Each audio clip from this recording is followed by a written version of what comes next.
सर्दी के उस मौसम में भी माउंट एवरेस्ट पर कड़ाके की ठंडी पड़ रही थी।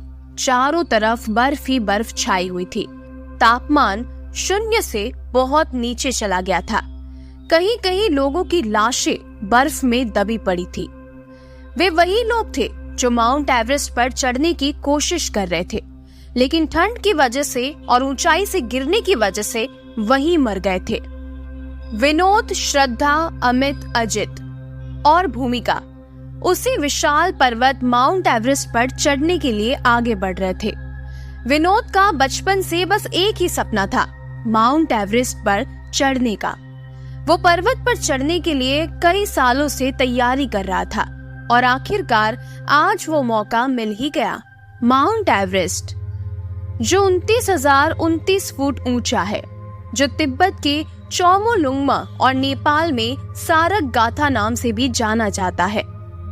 सभी अपने सामानों को एक बैग में रखकर अपने पीछे लटकाए हुए थे, जिसमें नायलॉन की रस्सी, ऑक्सीजन सिलेंडर, कील वाले जूते, कुल्हाड़ी, आइस एक्स और हेलमेट जैसी चीजें थी। पर्वत पर चढ़ाई शुरू हुई, लेकिन 5,000 फुट की ऊंचाई पर पहुंचने के बाद अजित, अमित और भूमिका ने हार मान ली और वापस जाने लगे। विनोद और श्रद्धा ने उन्हें रोकने की बहुत कोशिश की, लेकिन सब बेकार था। फिर विनोद और श्रद्धा आगे बढ़े और करीब 20,000 फुट की ऊंचाई तक पहुंचते पहुंचते उनके ऑक्सीजन सिलेंडर का ऑक्सीजन भी खत्म हो गया और उन दोनों की सांसें फूलने लगी। तब श्रद्धा बोले, अब हम मरने वाले हैं। अब ना ही हम नीचे जाकर बच सकते हैं और ना ही ऊपर जा सकते हैं। हमारे पास ऑक्सीजन ही नहीं है। तब विनोद ने कहा, हाँ तुम सही कह रही हो श्रद्धा, हम ऊपर नहीं जा सकते, हमें नीचे जाना चाहिए, क्या पता थोड़ी ऑक्सीजन मिल जाए। लेकिन तभी श्रद्धा का बैलेंस बिगड़ा और उसका हाथ छूटने लगा। तब विनोद ने फुर्ती से श्रद्धा का हाथ पकड़ा, लेकिन विनोद का हाथ भी फिसलने लगा। तभी उसका हाथ छूट गया। अब वो गिरने वाले थे। तभी किसी ने विनोद का हाथ पकड़ा और उसे ऊपर खींचा। उस जगह एक गुफा थी जिसके अंदर वो अनजान शख्स उन्हें ले गया। विनोद और श्रद्धा भी उसके पीछे पीछे चले गए। उस गुफा में रोशनी थी, लेकिन ये क्या, उस गुफा में जाने के बाद उन दोनों का सांस फूलना बंद हो गया। वहां पर्याप्त मात्रा में ऑक्सीजन थी।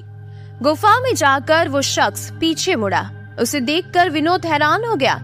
आप राघव सॉफ्टवेयर कंपनी के मालिक है ना? तब वो बोला, हाँ, लेकिन तुम्हें कैसे पता चला? विनोद ने कहा, अरे सर, आपको कौन नहीं जानता, आपकी कंपनी के बारे में तो सबको पता है, लेकिन आप यहाँ और ये सब? तभी राघव ने कहा, बस ऐसे ही, मैं यहाँ कुछ दिन अकेले में बिताना चाहता था, इसलिए यहाँ आ गया। लेकिन तुम दोनों? हम दोनों इस पर्वत पर चढ़ने की कोशिश कर रहे हैं, लेकिन लगता है अब हम कभी नहीं चढ़ पाएंगे, हमारा सिलेंडर खत्म हो गया है। तभी राघव ने कहा, अरे मेरे पास है ना सिलेंडर, तुम दोनों जा सकते हो। विनोद और श्रद्धा खुश हो गए, लेकिन उनकी हालत बहुत खराब हो रही थी।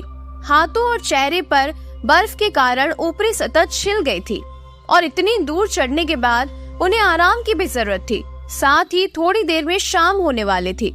विनोद ने कहा, सर, क्या हम आज रात के लिए यहीं रुक सकते हैं? तब राघव मुस्कुराते हुए बोला, हाँ क्यों नहीं, मुझे खुशी होगी। श्रद्धा ने कहा, धन्यवाद सर। राघव ने कहा, अरे कोई बात नहीं, आओ मैं तुम्हें तुम्हारे आराम करने की जगह बता देता हूँ। विनोद और श्रद्धा राघव के पीछे पीछे जाने लगे। तभी उनकी नजर आसपास रहे एडवांस तरह के इलेक्ट्रॉनिक सामान के ऊपर पड़ी, जो पर्वत चढ़ने में बहुत मदद करते हैं। विनोद और श्रद्धा ने थोड़ी देर आराम किया, फिर राघव के पास जाकर बैठ गए, जो एक पत्थर के ऊपर अंगीठी जलाकर बैठे हुए थे। उन दोनों को देखकर राघव मुस्कुराया और इशारों में बैठने के लिए कहा। विनोद कुछ सोचता हुआ बोला, सर, एक बात पूछूं? राघव ने कहा, हाँ पूछो ना। विनोद ने कहा, सर, आज से 2 महीने पहले मैंने आपको अखबार में देखा था। उसमें आपके और आपके दोस्तों के गुम हो जाने की खबर दिखाई जा रही थी। उसके बाद मैं आज आपको यहाँ देख रहा हूँ। अगर आप लोग गुम हो गए थे तो पुलिस वालों ने आपको ढूंढा कहाँ? मतलब आप कहाँ थे? राघव हल्की सी मुस्कान से मुस्कुराया और बोला, द फाइनल डेस्टिनेशन, यानी कि हम अपने आखिरी लक्ष्य को हासिल करने के लिए वहाँ चले गए थे जहाँ हमें कोई नहीं ढूंढ सकता था। The final destination? मैं कुछ समझा नहीं। उसे समझने के लिए तुम्हें मेरे और मेरे 4 दोस्तों की कहानी सुननी पड़ेगी। विनोद ने कहा, अरे ये तो बहुत रहस्यमय होगा। जी जरूर सर, सुनाइए ना द फाइनल डेस्टिनेशन की कहानी। राघव शून्य की ओर ताकते हुए बोला, एक आलीशान बियर बार जहां विभिन्न प्रकार के शराब और शबाब दोनों मौजूद थे। अंदर डिस्को में चल रहे डांस की आवाज सभी लोगों को मोहित कर रही थी। वहीं डिस्को में कई लोग डांस कर रहे थे और जो डांस नहीं करना चाहते थे वो बार में बैठे बैठे शराब के साथ साथ डांस का लुत्फ उठा रहे थे। वहीं एक टेबल पर 5 दोस्त राघव, कृति, समीरा, आदि और फ्रेडी बैठे हुए थे। वो 5 बेस्ट फ्रेंड्स थे। टेबल पर कुछ शराब की बोतलें पड़ी थी और उन 5 के हाथों में शराब का प्याला। राघव प्रतिष्ठित और शांतिपूर्वक तरीके से बातें कर रहा था। उसका शरीर किसी नामी जिम ट्रेनर की तरह लग रहा था। उसने लिमिट में पी रखी थी। वहीं कृति एक बेहद ही खूबसूरत और नशीली अदाओं की मालकिन थी। उसने भी लिमिट में पी रखी थी, लेकिन उसे शराब का नशा बहुत जल्दी चढ़ जाता था, इसीलिए उसके शरीर पर उसका नियंत्रण थोड़ा कम था। बाकी बचे समीरा, आदि और फ्रेडी, वो फुल टल्ली थे। हालांकि आदि को पीने की आदत थी, इसीलिए वो पूरा टल्ली नहीं था। इस पार्टी का कारण था कि आज वो 5 इंजीनियर कोर्स नामक जेल से छूटकर आजाद हुए हैं और साथ ही उन्हें बड़ी बड़ी कंपनियों ने सेलेक्ट कर लिया है, इसीलिए वो बहुत ज्यादा खुश थे। राघव और कृति बस एक दूसरे को ही निहार रहे थे। उनके मन में बिछड़ने का गम था और साथ ही एक दूसरे के लिए बेइंतहा प्यार। आज वे 5 खुश होने के साथ साथ बहुत दुखी भी थे, क्योंकि आज के बाद पता नहीं वो 5 एक साथ कब मिल पाएंगे। रात के 12 बजे का समय। सड़क से थोड़ी दूर पर कुछ जल रहा था। वो एक कब्रिस्तान था। चारों तरफ घोर सन्नाटा पसरा हुआ था, लेकिन हर 5 सेकंड में उल्लुओं और चमगादड़ों की आवाज मन में खौफ पैदा कर रही थी। कब्रिस्तान के बीच में एक हवन कुंड का निर्माण किया गया था और उसके चारों ओर एक घूमता हुआ शक्तिशाली चक्र था जो अंधकार में भी चमक रहा था। उस हवन कुंड में बैठे 2 अघोरी यज्ञ कर रहे थे। उनके पूरे शरीर पर भस्म लगी हुई थी। गले और हाथों में बड़े बड़े रुद्राक्ष की माला थी। सिर के लंबे बालों को जटा की तरह बांध रखा था। दोनों का रूप एकदम विकराल था। दोनों अघोरी काफी देर तक एक विशेष मंत्र का जाप करते रहे और हवन कुंड की अग्नि तेज होती गई। फिर एक मंत्र के जाप के साथ भभूत उस हवन कुंड में डाल दी गई, जिससे हवाएं तेज हो गई और काले काले बादल छाने लगे। और तभी उस आसमान से एक काला साया विवशपूर्ण उस हवन कुंड में समा गया। ये देखकर वो दोनों अघोरी प्रसन्न हो गए और फिर बाकी बचे कार्यों को संपन्न करके खड़े हो गए और उस हवन कुंड के बाहर बने चक्र से थोड़ा दूर हट गए। उनमें से एक अघोरी जो दूसरे का गुरु था, वो बोला, देखो ये साया बहुत खतरनाक है। हमारे 10 सालों की मेहनत के बाद कैद हुआ है, इसीलिए अब हमें ध्यान रखना होगा। अगर अगले 15 मिनट के भीतर किसी इंसानी शरीर का प्रवेश उस हवन कुंड के बाहर बने चक्र में हो गया तो वो साया फिर से आजाद हो जाएगा, और अगर ये साया आजाद हो गया तो वो चक्र पुनः शुरू हो जाएगा, मौत का चक्र, जिसे रोक पाना असंभव होगा। तब वो दूसरा अघोरी, जिसका नाम काला सिंह था, वो बोला, आप चिंता मत करिए गुरुजी, यहाँ दूर दूर तक इंसान तो क्या, परिंदा भी पैर रखने की हिम्मत नहीं करता। तब वो अघोरी बोला, बस 15 मिनट और, फिर वो मौत का चक्र हमेशा हमेशा के लिए बंद हो जाएगा। चलो हमें अब स्नान कर लेना चाहिए। यज्ञ के बाद बिना स्नान किए नहीं रहना चाहिए। तब काला सिंह बोला, आप पहले स्नान आदि पूर्ण करके आ जाइए, फिर मैं जाऊंगा। यहाँ भले ही कोई ना आता हो, लेकिन हमें सावधान रहना चाहिए। ठीक है, अघोरी बोले, मैं जल्दी ही स्नान करके आता हूँ। अघोरी थोड़े दूर बह रही नदी की ओर स्नान करने चले जाते हैं और काला सिंह वहीं बैठकर उस हवन कुंड की रक्षा करने लगता है। 5 मिनट के बाद एक चीख सुनाई देती है, बचाओ। उसे सुनकर काला सिंह चौंक जाता है, क्योंकि वो चीख की आवाज उसके गुरु अघोर की थी। वो उस आवाज की तरफ तेजी से भागता है और अपने गुरु को ढूंढने लगता है। वहीं हवन कुंड के अंदर कैद साया एक कुटिल मुस्कान से मुस्कुराने लगता है। काला सिंह दौड़ते हुए नदी किनारे पहुंच जाता है। तभी उसे दर्द से कराहते हुए अघोर दिखाई देते हैं। वो दौड़ते हुए उनके पास गया और बोला, गुरुजी, ये आपको क्या हो गया? आपका ये हाल किसने किया? तब अघोर कपकपाते हुए बोला, वो साया अकेला नहीं है, उसके साथ एक और साया है। उसी ने मेरा ये हाल किया है। वो उस साये को आजाद करवाना चाहता है। काला सिंह घबराते हुए बोला, आप चिंता मत कीजिए गुरुजी, वहां इंसान आ ही नहीं सकते। नहीं, वो दूसरा साया उसे आजाद करवाने के लिए कुछ भी कर सकता है। जाओ, रोको उसे, इससे पहले कि वो साया किसी इंसान को उस चक्र में प्रवेश करने दे। ये सुनकर काला सिंह तेजी से उस कब्रिस्तान की ओर भागता है और अघोर वहीं अपना दम तोड़ देता है। अब चलते हैं 12 बजे से कुछ समय पहले। पार्टी लगभग खत्म हो चुकी थी, रात भी काली होती जा रही थी। तभी राघव बोला, आई थिंक गाइस, हमें अब चलना चाहिए।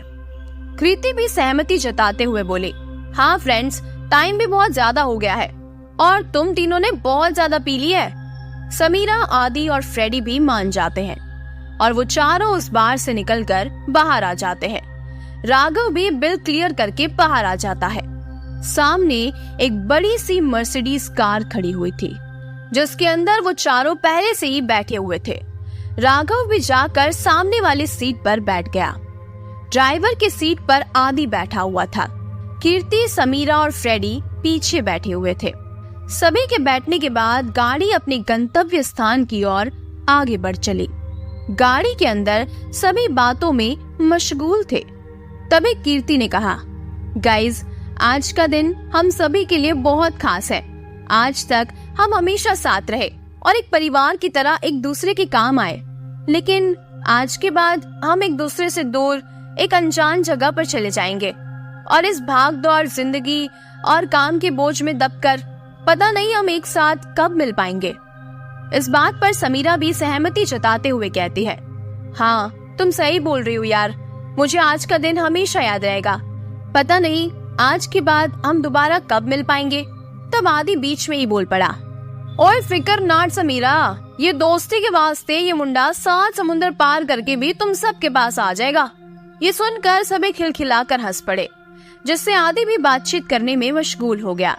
और तभी सामने से 2 बड़ी बड़ी ट्रक एक साथ बड़ी तेजी से आने लगी, लेकिन किसी का भी ध्यान उन पर नहीं गया और ट्रक तेजी से गाड़ी के बहुत करीब आ गया। तभी एकाएक राघव की नजर ट्रक पर पड़ी और बड़ी फुर्ती से गाड़ी के स्टीयरिंग को जोर से उसने घुमाया। सभी की जान हलक के बाहर आ गई और ट्रक कार को थोड़ी सी चोट पहुंचाते हुए आगे निकल गया और कुछ दूर पर जाने के बाद गायब हो गया। इधर गाड़ी का बैलेंस बिगड़ गया और कार सड़क की ऊंचाइयों से उतरते हुए जंगल की ओर बढ़ गई।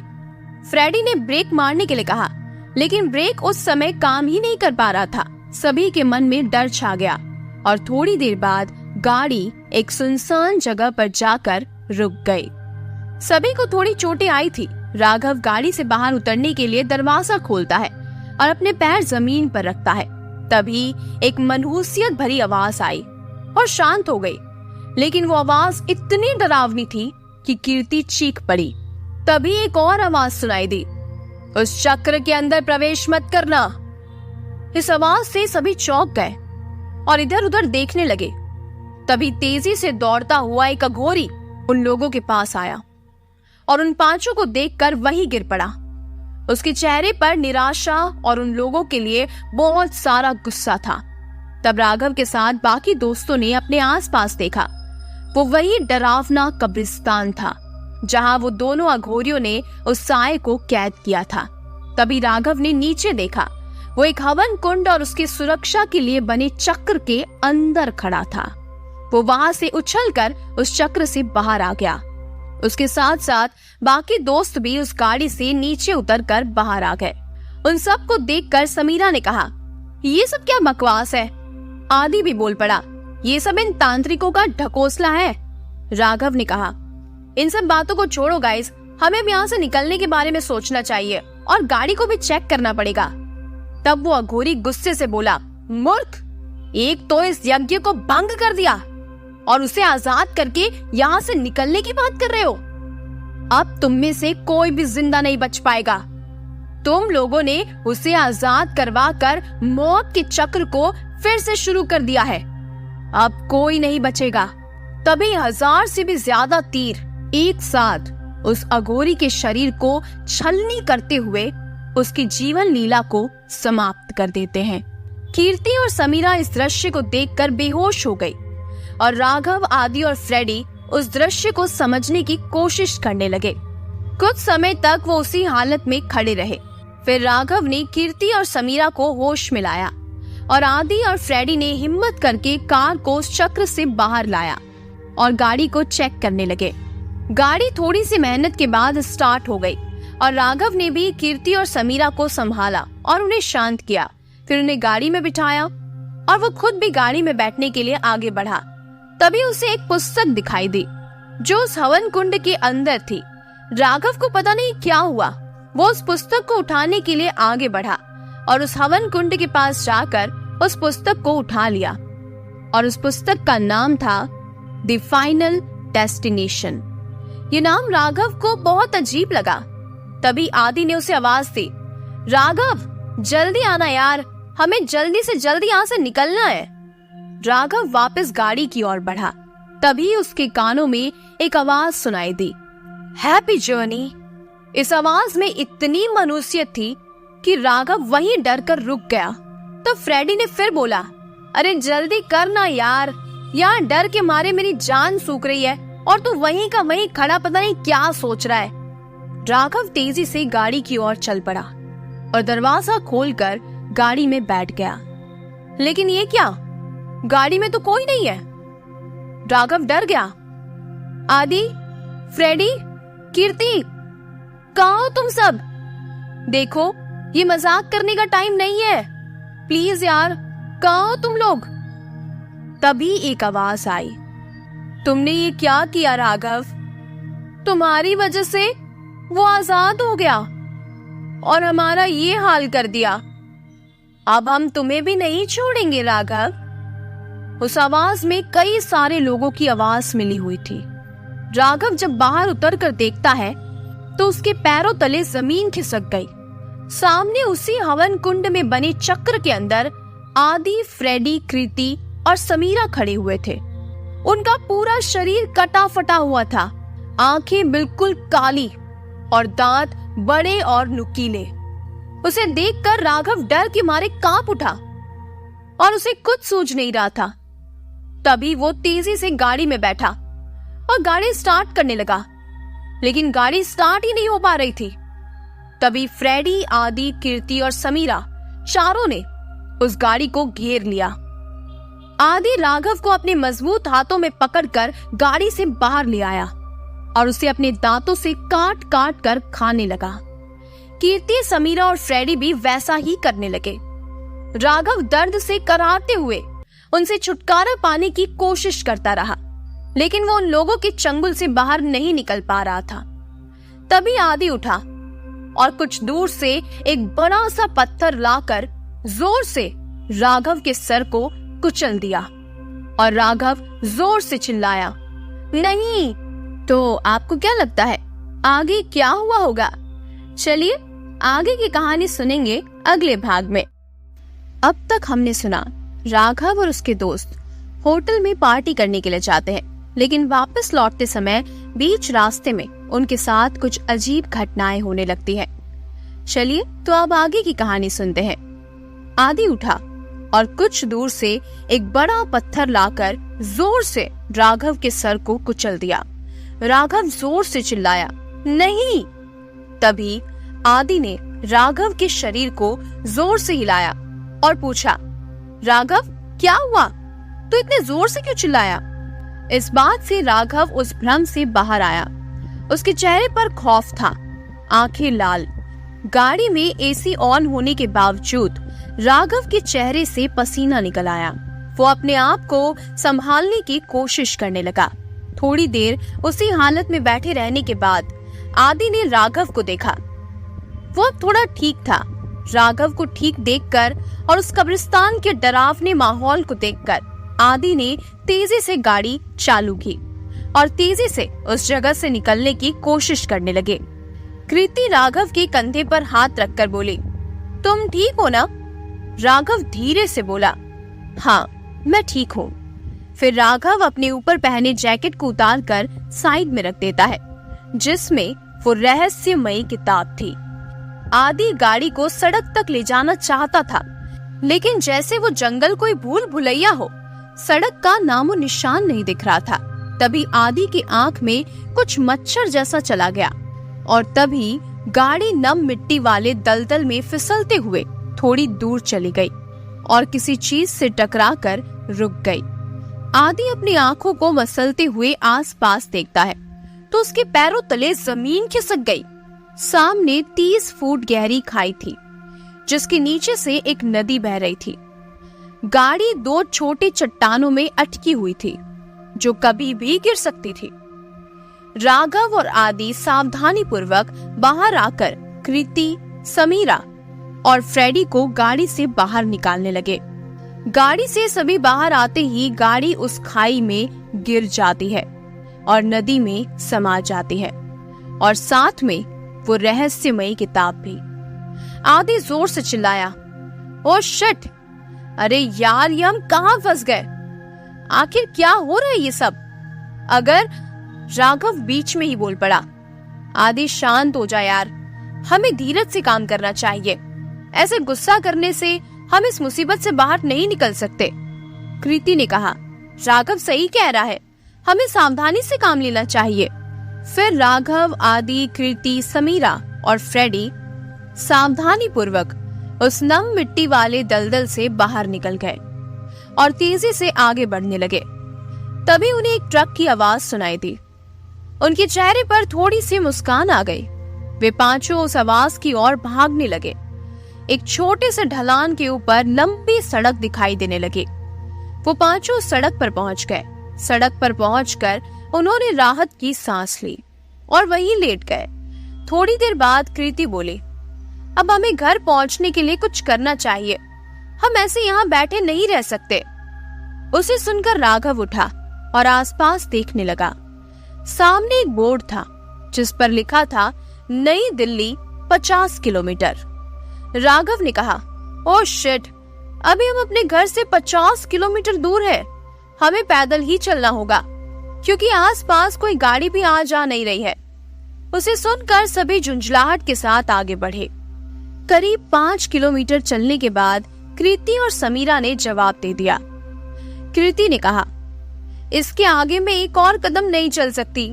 समीरा ने कहा, हाँ यार, ऐसा ही लग रहा है जैसे साल भर का काम एक दिन में ही कर लिया। उस बात को सुनकर वो तीनों उन दोनों के पास बैठ गए। राघव ने फिर से कहा, लेकिन अगर घर पहुंचना है तो हमारे पास सिर्फ यही एक तरीका है, क्योंकि इतनी रात को यहाँ कोई गाड़ी नहीं मिलने वाली। तभी एक ट्रक काफी दूर से आते हुए नजर आता है। सभी के चेहरे पर थोड़ी सी मुस्कान आ गई, लेकिन उसे देखकर फ्रेडी चौंकते हुए बोला, कहीं ये वही ट्रक तो नहीं जिसकी वजह से हम उस मुसीबत में फंसे थे? क्योंकि इतनी रात को यहाँ ट्रक नहीं होते। हमें उस ट्रक में नहीं बैठना चाहिए। आदि ने कहा, लेकिन यार, अगर वो दूसरा ट्रक हुआ तो? राघव ने कहा, गाइस, हमें चेक करना चाहिए, नहीं तो हमें पैदल ही जाना पड़ेगा और कल हमारी फ्लाइट भी तो है। सभी रास्ते के दोनों तरफ खड़े होकर लिफ्ट मांगने लगे। गाड़ी तेजी से आगे निकल गई, लेकिन थोड़ी दूर पर जाकर रुक गई। राघव और आदि ट्रक की ओर आगे बढ़े। तभी उस ट्रक के दरवाजे को खोलकर एक पंजाबी आदमी बाहर आया और बोला, ओए की होया मुंडे, इतनी रात को इस सुनसान रास्ते पर की कर रहे हो, और साथ में ये दोनों कुड़ी भी है। राघव ने उन्हें सब कुछ बताया और बोला, सरदार जी हमें घर तक लिफ्ट दे दीजिए ना, आपकी बड़ी मेहरबानी होगी। और तुम लोग घबराओ नहीं, मेरे नाल चलो। फिर वो पांचों उस ट्रक पर चढ़ गए और गाड़ी तेजी से नई दिल्ली की ओर आगे बढ़ गई।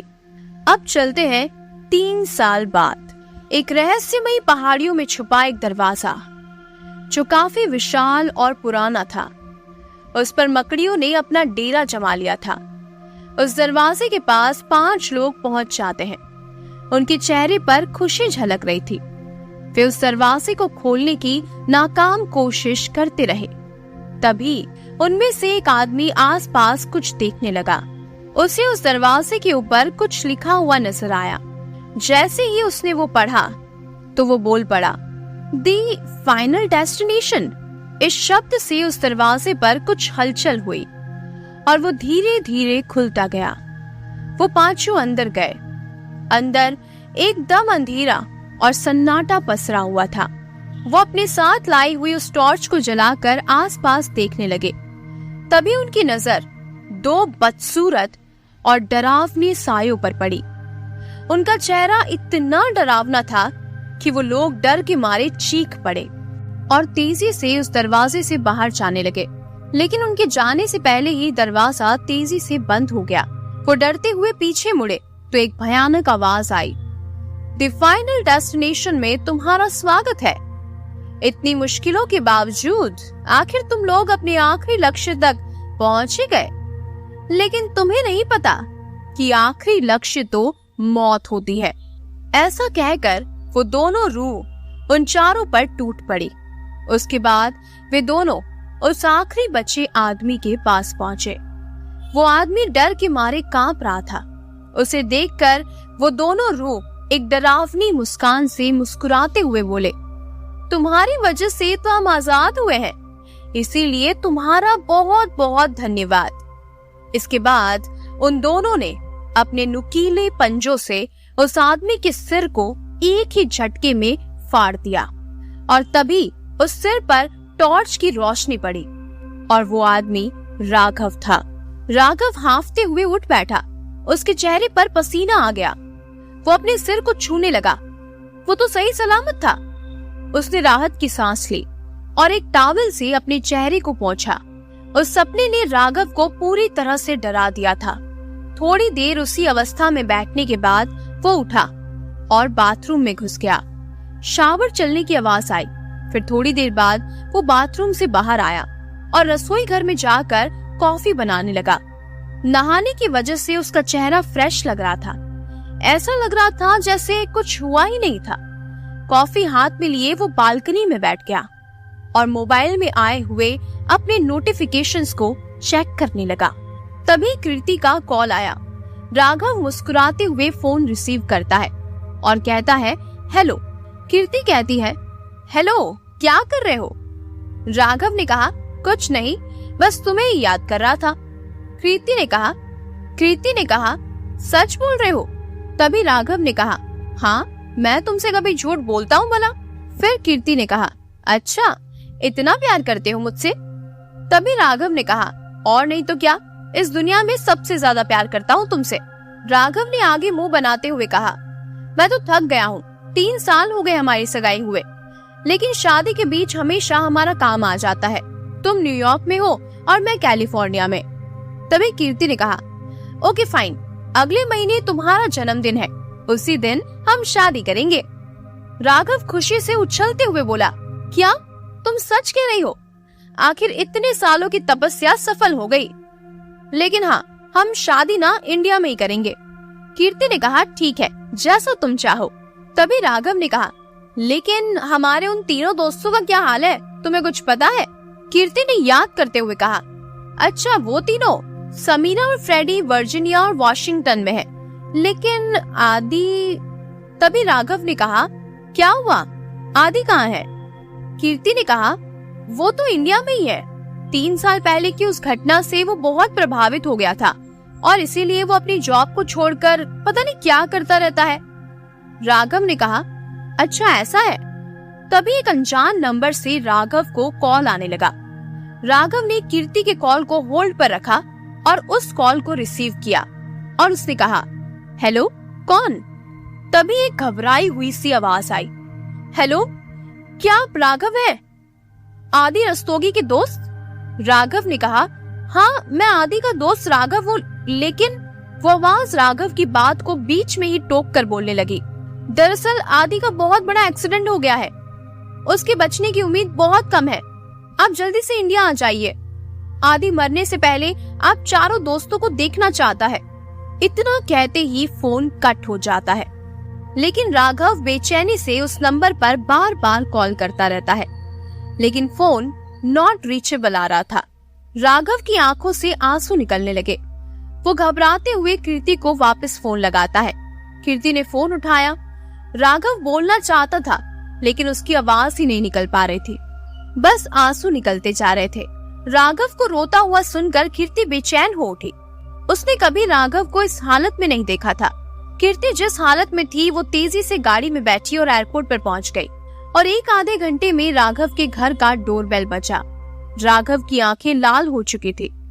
वो दरवाजा खोलता है, सामने कीर्ति थी। कीर्ति की आंखों में सवालों का ढेर था, लेकिन राघव कीर्ति को बस अपने गले से लगा लेता है। उसकी आंखों में सिर्फ आंसू थे। कीर्ति उसे शांत करके पूछने लगती है। तभी राघव ने आदि के हालातों के बारे में कीर्ति से कहा। कीर्ति की आंखें भी नम हो जाती है। फिर उसने राघव का सामान पैक किया और राघव को लेकर इंडिया आने के लिए फ्लाइट में बैठ गई। वहीं समीरा और फ्रेडी को ये समाचार मिला तो वो भी तेजी से इंडिया आने वाली फ्लाइट में बैठ गए। एक बेहद अंधेरी सुरंग के अंदर एक गुफा बनी हुई थी। उसमें चमगादड़ों की लाल आंखें चमक रही थी। तभी एक बेहद खौफनाक आवाज आई। 3 साल बाद फिर से मौत के चक्र का आगाज होने जा रहा है और इस चक्र की पुनः शुरुआत होगी उन 5 दोस्तों से जिसने हमें आजाद किया था। इसके बाद वो गुफा खौफनाक हंसी से गूंज उठी। इसके बाद एक ही आवाज उस गुफा में गूंजने लगी, तैयार हो जाओ इस मौत के सफर के लिए। तो आपको क्या लगता है अब आगे क्या होगा? चलिए आगे की कहानी सुनेंगे अगले भाग में। अब तक हमने सुना राघव और उसके दोस्त पार्टी करने के लिए एक बार में जाते हैं, लेकिन वापस आने के समय उनके साथ एक अजीब घटना घटित होती है। उसके दूसरे दिन आदि के सिवा बाकी दोस्त नौकरी के लिए विदेश चले जाते हैं और 3 साल बाद वापस इंडिया आते हैं, क्योंकि उनका दोस्त आदि उसका एक्सीडेंट हो जाता है। वहीं एक अनजान खतरा उनका इंतजार भी कर रहा होता है। तो क्या होगा आगे, चलिए जानते हैं। राघव और कृति दिल्ली जाने वाली फ्लाइट में बैठ जाते हैं। वहीं उसी फ्लाइट में समीरा और फ्रेडी भी बैठे हुए हैं, लेकिन चारों इस बात से अनजान हैं। 5 घंटों के बाद फ्लाइट दिल्ली एयरपोर्ट पर लैंड करती है। उस समय रात के 8 बज रहे थे। वो चारों फ्लाइट से नीचे उतरते हैं। तभी उनकी नजरें एक दूसरे पर पड़ती है। इतने दिनों बाद अपने दोस्तों को सामने देखकर उनकी आंखों से आंसू छलक पड़ते हैं। वो एक दूसरे को गले से लगा लेते हैं। राघव बेचैन स्वर में बोलता है, कैसे हुआ ये, तुम्हें कुछ पता है क्या? तभी समीरा कहती है, नहीं यार, जितना तुम दोनों को पता है हमें भी बस उतना ही पता है। फ्रेडी ने कहा, हाँ हमें बस एक कॉल आया था। कृति ने कहा, तब तो हमें और देरी नहीं करनी चाहिए, मैंने कैब बुक कर लिया है, वो आता ही होगा। फ्रेडी अधीर होकर बोला, लेकिन हमें जाना कहाँ है? आदि किस हॉस्पिटल में है ये तो हमें पता ही नहीं है। राघव अपनी चुप्पी तोड़ते हुए कहता है, हाँ हमें उस नंबर पर दोबारा कॉल करना चाहिए। तभी राघव का मोबाइल बज उठता है। वो कॉल उसी आदमी का था जिसने आदि के एक्सीडेंट की खबर दी थी। राघव तुरंत कॉल रिसीव करके कहता है, हेलो। उधर से आवाज आई, आदि इस वक्त दिल्ली के सिटी हॉस्पिटल में एडमिट है, आप तुरंत यहाँ आ जाइए। आदि की हालत बहुत खराब होती जा रही है। मैं आपको लोकेशन भेज दूंगा। आप जब फ्लाइट से उतर जाए तो मुझे एक बार कॉल कर दीजिएगा, मैं एक टैक्सी वहाँ भेज दूंगा। राघव ये बता पाता कि वो लोग दिल्ली पहुँच गए हैं, उससे पहले ही वो कॉल कट हो जाता है। कुछ ही मिनटों बाद एक लोकेशन राघव के मोबाइल पर आ जाता है। समीरा कहती है, हमें जल्दी से उस हॉस्पिटल में पहुंचना चाहिए, पता नहीं आदि की तबीयत कैसी होगी। कीर्ति ने तुरंत कैब ड्राइवर को कॉल किया और जल्दी से जल्दी आने की हिदायत दी। करीब 5 मिनट के बाद एक काले रंग की कैब उनके पास आकर रुक गई। उसमें से कैब ड्राइवर नीचे उतरा और देर से आने के लिए माफी मांगने लगा। राघव ने कहा, लेट्स गो फ्रेंड्स। सभी अपने सामान को गाड़ी की डिग्गी में डाल देते हैं और फिर वो चारों गाड़ी के अंदर बैठ जाते हैं। गाड़ी तेजी से उस लोकेशन को फॉलो करते हुए आगे बढ़ चली। करीब आधे घंटे के बाद गाड़ी सिटी हॉस्पिटल के बाहर जाकर रुक गई। सभी दोस्त गाड़ी से उतरकर अपना सामान उतारने लगे, फिर तेजी से उस हॉस्पिटल के अंदर जाने लगे। चारों सीधे काउंटर के सामने जाकर खड़े हो गए। काउंटर पर एक खूबसूरत लड़की बैठी हुई थी और कंप्यूटर पर कुछ काम कर रही थी।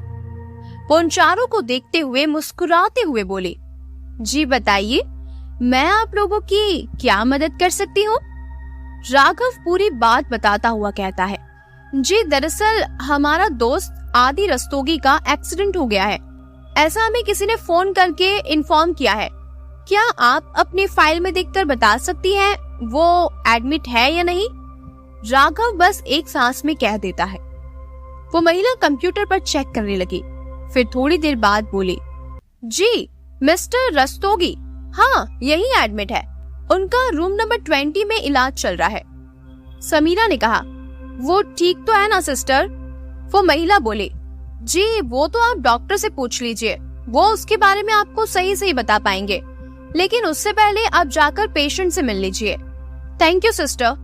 चारों दोस्त ये बोलते हुए तेजी से रूम नंबर 20 की ओर आगे बढ़ने लगे। रूम नंबर 20 का दरवाजा खोलकर तेजी से वो अंदर चले गए।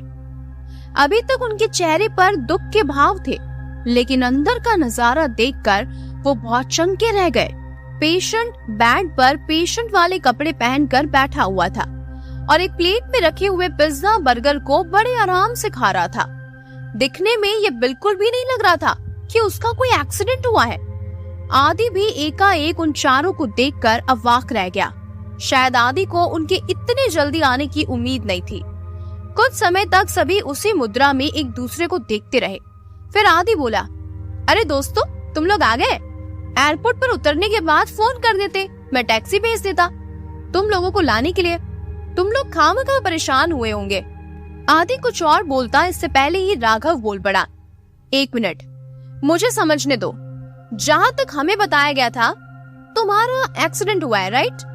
और तुम्हारी तबीयत बहुत खराब है, लेकिन तुम्हें देखकर तो लग नहीं रहा, तुम तो बिल्कुल ठीक हो, तुम्हें तो कुछ भी नहीं हुआ है। तब आदि संभालते हुए बोला, ये देख, ये तो अच्छा ही है ना कि तेरा दोस्त बिल्कुल ठीक है।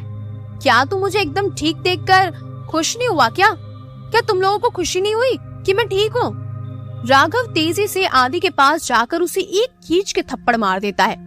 देख, तू बात को बदलने की कोशिश मत कर। तूने जानबूझकर अपने एक्सीडेंट की खबर देकर हमें बुलवाया। आदि चिढ़ते हुए बोला, हाँ तो क्या गलत किया मैंने? मैं अपने दोस्तों को मिलने के लिए नहीं बुला सकता क्या? राघव तेज आवाज में बोला, अबे पागल, बुला सकता है, लेकिन ऐसे झूठ बोलकर थोड़ी। तुझे क्या पता तेरे एक्सीडेंट की बात सुनकर हम लोगों का क्या हाल हुआ। हम बिना कुछ खाए पिए तुझसे मिलने चले आए, हमारे जज्बातों के साथ खिलवाड़ किया।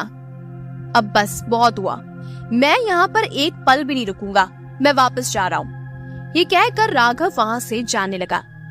तभी आदि गंभीर लेकिन तेज आवाज में बोला, तो मैं और क्या करता? मैंने कई बार कोशिशें की तुम लोगों को बुलाने की, लेकिन तुम लोग हर बार काम का बहाना बनाकर बात को टाल देते थे। इसीलिए मैंने ये रास्ता अपनाया। 3 साल में तुम लोगों को एक बार भी मेरा ख्याल नहीं आया कि बेचारा कैसा होगा। तुम लोगों को तो बस अपने काम की पड़ी हुई थी।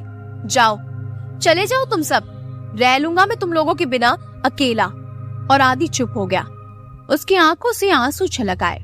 राघव भी जहाँ था वहीं मूर्ति की तरह खड़ा हो गया। तब कीर्ति राघव के पास जाकर उसे समझाने लगी, गलती हम सब की है। माना आदि को ऐसा नहीं करना चाहिए था, लेकिन हमें भी उससे एक बार आकर मिल लेना चाहिए था। वो किस हाल में है ये तो हम जानते ही नहीं। वहीं समीरा और फ्रेडी भी राघव को समझाने लगे। फिर वो चारों आदि के पास जाकर खड़े हो गए। फिर अपने कान पकड़कर बोले, सॉरी यार, गलती हमारी है। हमें तुझे यहाँ अकेले छोड़कर नहीं जाना चाहिए था। हमें माफ कर दे। आदि भी माफी मांगते हुए बोला, मुझे भी माफ कर दो यार, मुझे भी तुम लोगों के साथ ऐसा मजाक नहीं करना चाहिए था। तब फ्रेडी हंसते हुए बोला, चल चल अब ये रोना बंद कर, और हाँ, दोस्ती में no sorry no thank you. ये सुनकर सभी खिलखिलाकर हंसने लगे।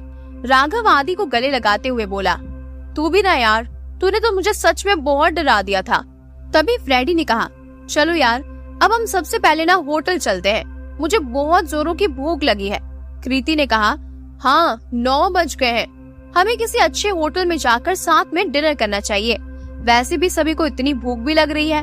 आदि कहता है, ओके गाइस, तो सब फ्रेश हो जाओ, हम दिल्ली के मशहूर होटल ताज होटल में चलेंगे। सभी दोस्त फ्रेश होने के लिए बाथरूम में चले गए। तभी आदि ने समीरा को रोकते हुए कहा, समीरा, मैं तुमसे कुछ बात करना चाहता हूँ। क्या तुम्हें वहाँ कोई शहरी बाबू मिल गया है? मुझे तो लगता है तुम मुझे भूल गई हो।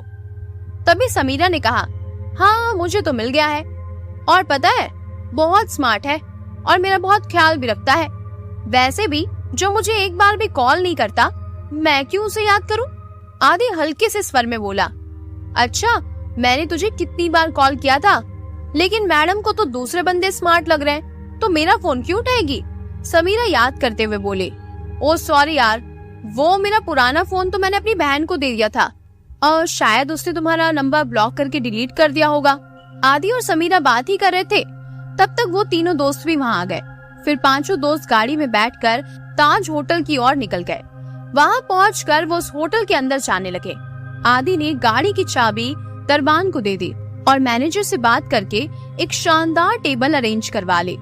पांचों अपनी अपनी जगह पर बैठ गए और टेबल पर रखे मेन्यू कार्ड से अपने पसंद का खाना वेटर से मंगवाने लगे।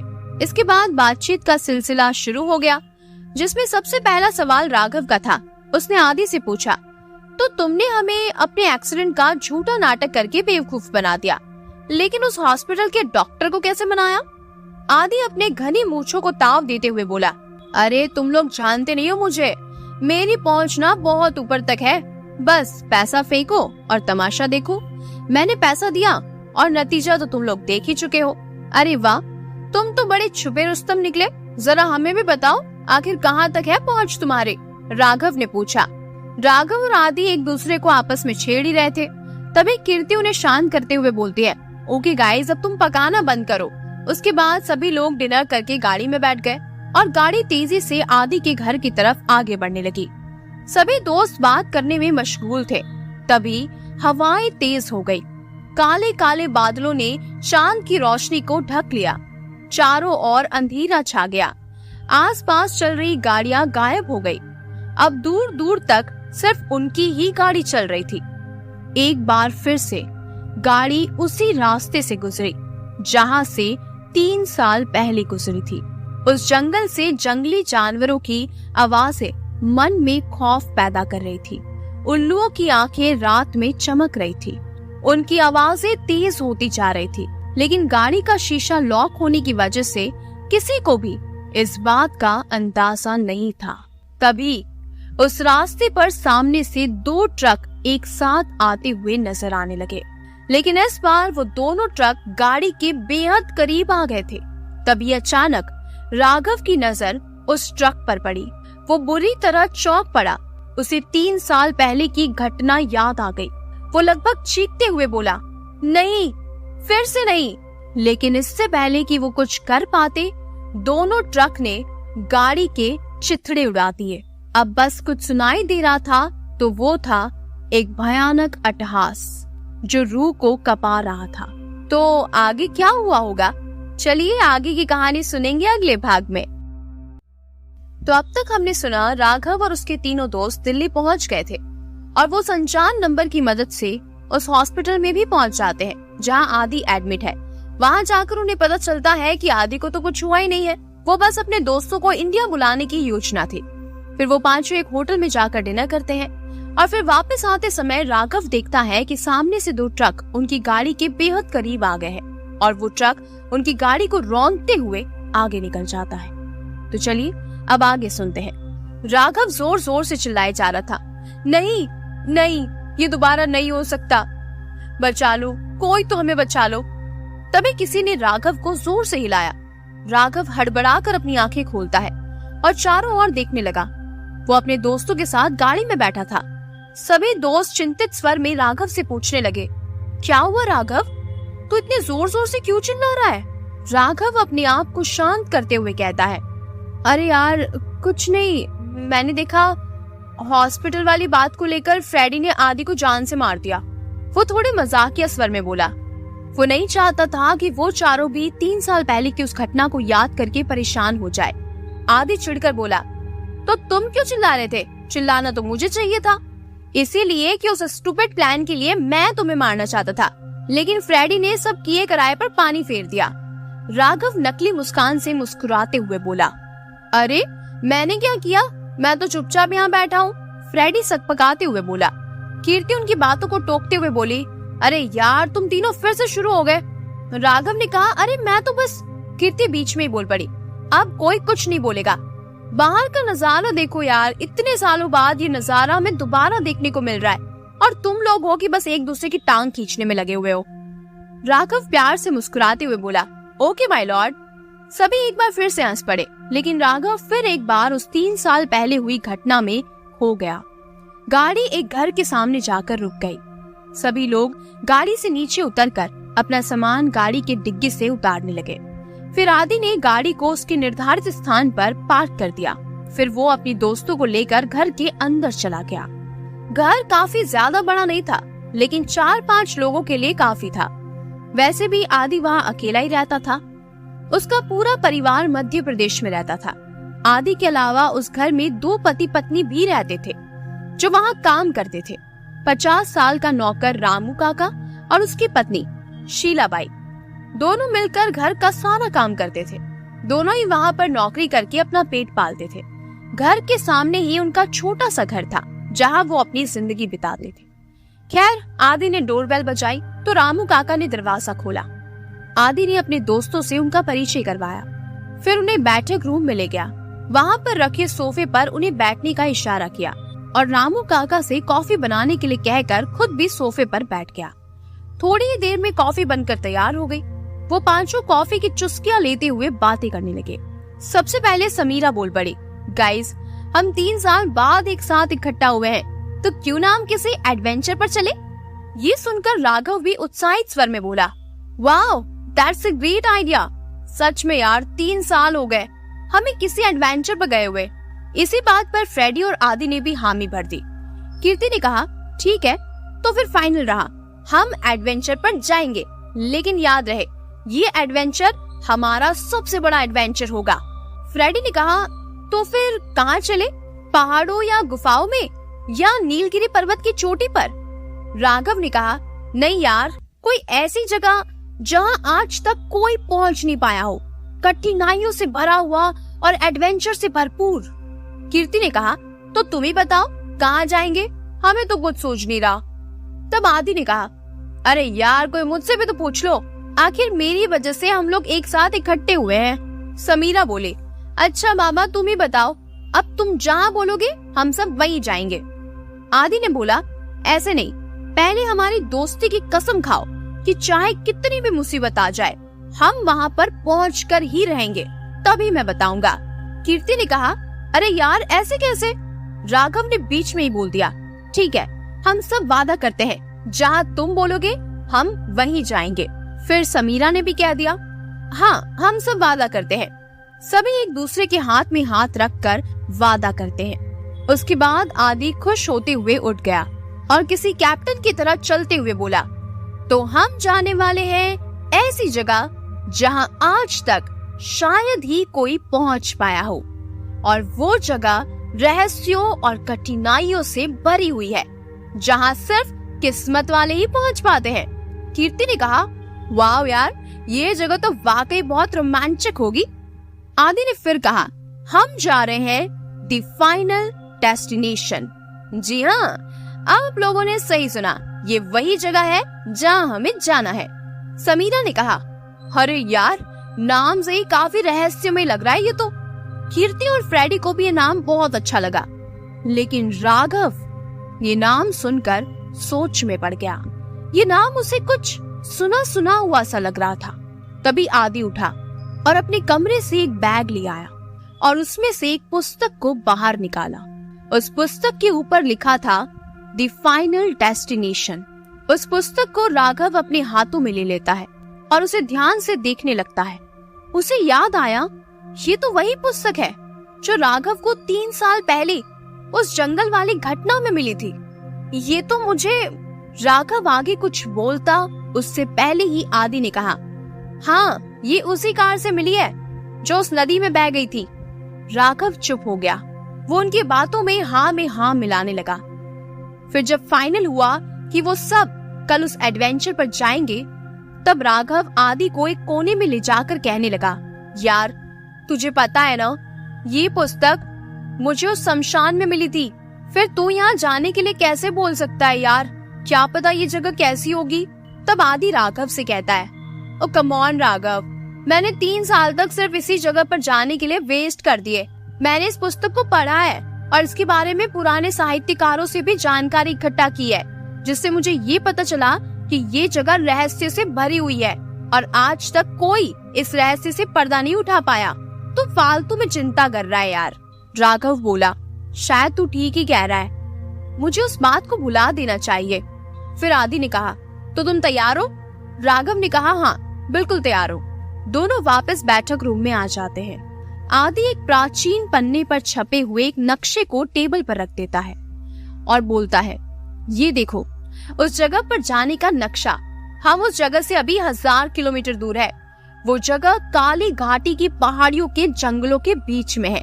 तो तुम सब वहाँ जाने के लिए तैयार हो ना? आदि ने बोला। सभी एक साथ बोले, हाँ हम तैयार हैं। अब हम वहाँ पहुँच कर ही रहेंगे, चाहे कुछ भी हो जाए। हम वादा करते हैं। आदि के साथ साथ सभी एक स्वर में बोले। फिर सभी अपने कमरे में जाकर सोने लगते हैं।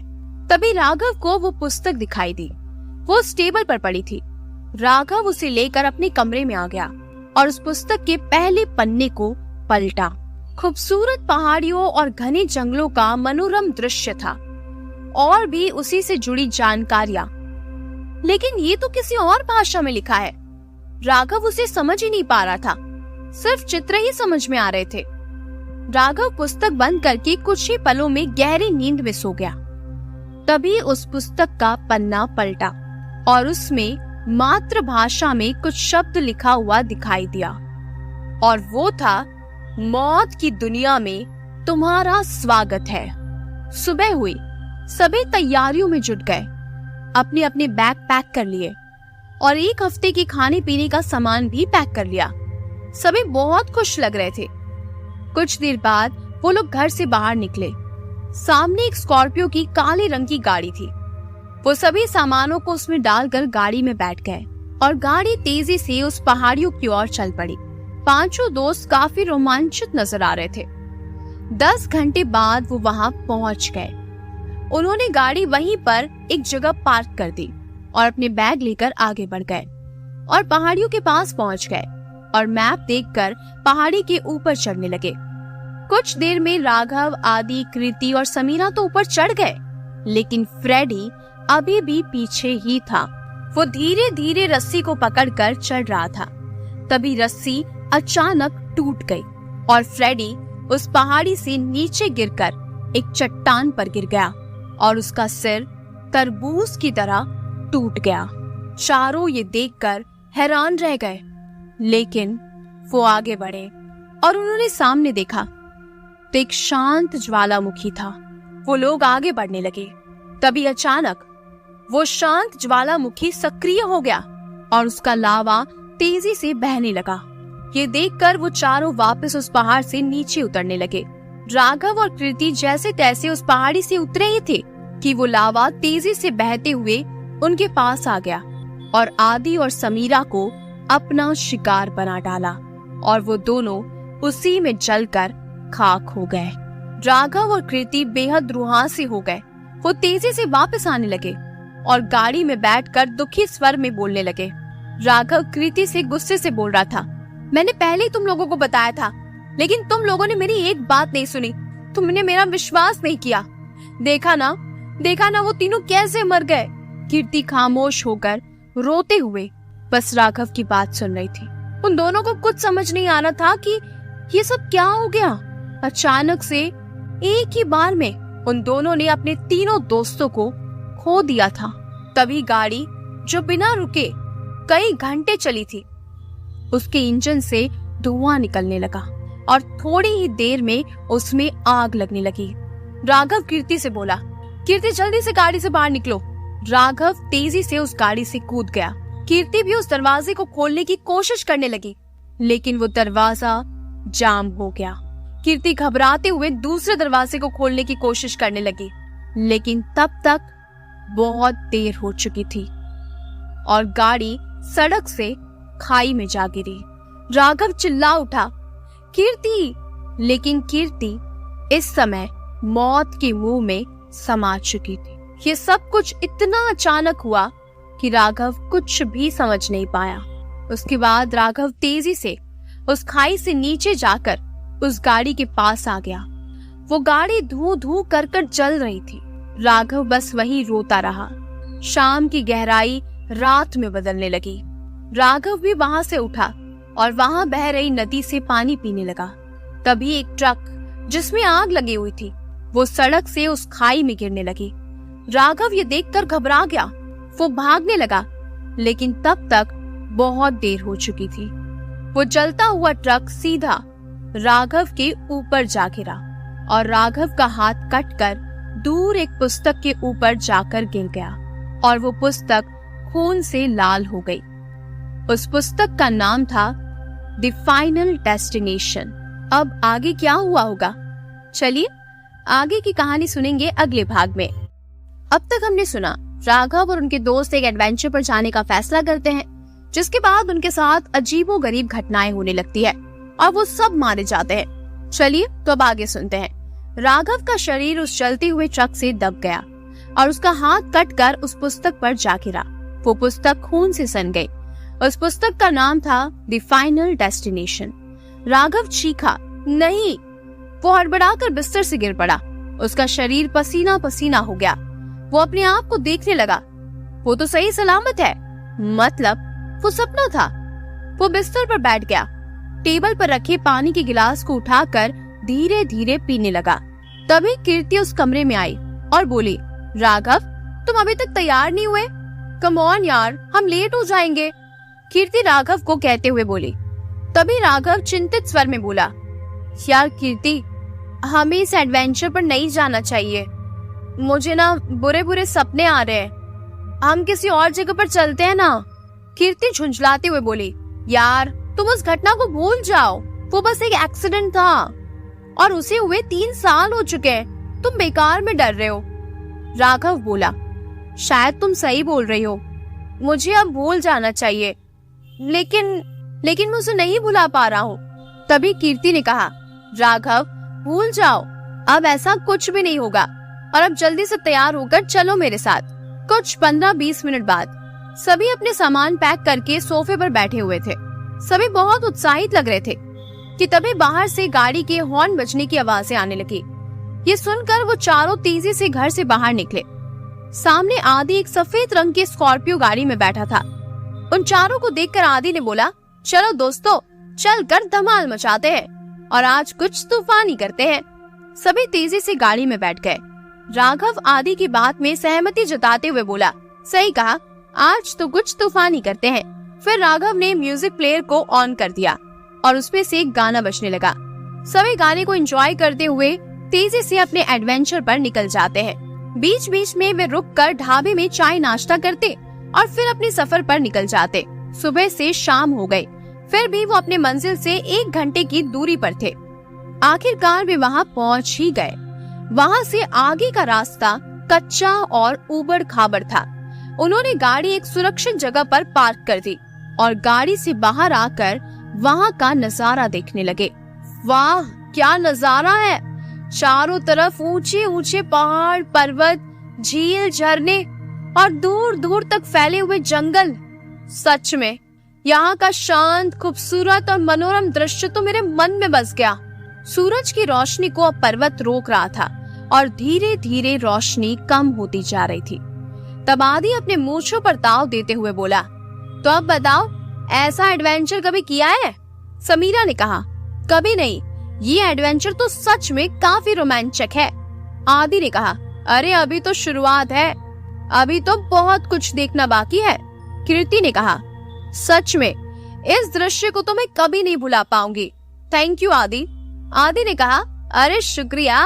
राघव बोला, देखो रात होने वाली है, हमें अपने सोने और खाने का इंतजाम कर लेना चाहिए।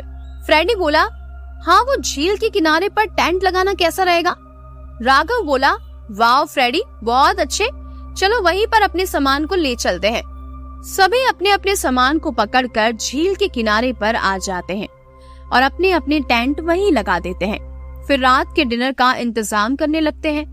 कुछ देर बाद डिनर करके वो झील के किनारे बैठकर फायर जला लेते हैं और अपने इंजीनियरिंग कॉलेज की यादों में खो जाते हैं। कॉलेज में राघव का आज पहला दिन था। वो अपना बैग पकड़े धीरे धीरे कॉलेज में प्रवेश हुआ। आंखों में स्टाइलिश चश्मा, इम्पोर्टेंट ड्रेस और सर पर न्यू जनरेशन स्टाइल के बाल। वो अपने क्लास को ढूंढते हुए जाने लगा। तभी एक क्लास से गुजरते हुए एक लड़की हाथ में पुस्तक पकड़े, जिसका ध्यान कहीं और था, उस क्लास से निकली और राघव से टकरा गई। और वो लड़की थी कृति। दोनों की नजरें एक दूसरे पर पड़ी और दोनों ही एक दूसरे में खो गए और फिर दोनों क्लास में चले गए। यही सब बातें चल रही थी, तभी आदि अपने बैग में से उस नक्शे को निकालते हुए सामने रख देता है और बोलता है, तो भाई लोग मेरी बात ध्यान से सुनो, क्योंकि मैं दोबारा नहीं बताने वाला। Is that clear? सभी हंसते हुए एक साथ बोले, यस सर। फिर आदि ने कहा, तो हम कल सुबह से इस एडवेंचर पर निकलेंगे और उस तक पहुंचेंगे जहां आज तक कोई नहीं पहुंच पाया। तो वहां तक पहुंचने के लिए हमें 3 जगहों को पार करना होगा। पहला है वो पहाड़ी जिसके उस पार कई 100 सालों से शांत पड़ा हुआ ज्वालामुखी है, और दूसरा है एक सघन जंगल जहां एक भी जानवर नहीं है, फिर भी इसे बहुत खतरनाक बताया जाता है। और तीसरी जगह है एनाकोंडा लैंड। क्या एनाकोंडा लैंड?